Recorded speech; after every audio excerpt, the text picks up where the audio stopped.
Praise the lord. ఇది విన్నారా? దేవుడు ఈ విధంగా సెలవిస్తున్నాడు. 2వ దినవృత్తాంతములు గ్రంథము 7వ అధ్యాయము 14వ వచనంలో ఆయన ఈ విధంగా చెప్తున్నాడు. నా పేరు పెట్టబడిన నా జనులు తమ్మును తమ్ము తగ్గించుకుని ప్రార్థన చేసి నన్ను వెదకి తమ చెడు మార్గములను విడిచిన ఎడల ఆకాశము నుండి నేను వారి ప్రార్థన విని వారి పాపములను క్షమించి వారి దేశమును స్వస్థపరచుదును. ఈ స్థలమందు చేయబడు ప్రార్థన మీద నా కనుదృష్టి నిలుచును, నా చెవులు దానిని ఆలకించును. మీరు గమనించండి, నువ్వు చేసే ప్రార్థన, నువ్వు తగ్గించుకుని చేసే విజ్ఞాపన నా దేవుడు ఆలకిస్తున్నాడు. నా దేవుడు నీ ప్రార్థనకు జవాబిస్తున్నాడు. నా దేవుడు నీ ప్రార్థనను అంగీకరించి నీకు మేలు చేయడానికి ఇష్టపడుతున్నాడు. నా జనులు తమను తాము తగ్గించుకొని తమ చెడు మార్గములను విడిచి నన్ను వెదికిని ఎడల ఖచ్చితంగా నేను వారి మొరవిని వారిని స్వస్థపరుస్తానని సెలవిస్తూ ఉన్నాడు.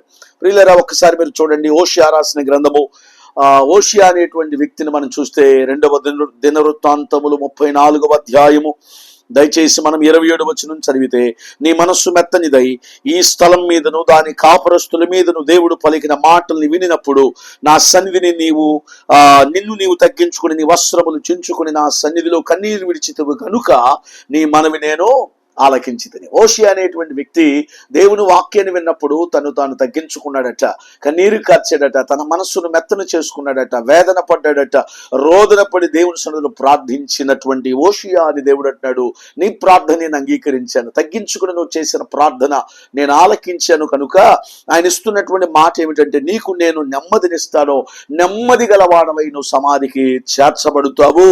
ఈ యొక్క దేశం మీదకి వచ్చే కీడును నీవు చూడనే చూడవు, రాబోయే కీడు నుంచి నేను నిన్ను తప్పిస్తాను. గమనించండి, ఈ యొక్క రాత్రి నీ జీవితంలో దేవుడు నీ ప్రార్థన వింటున్నాడు, నీకు మేలు చేస్తాడు.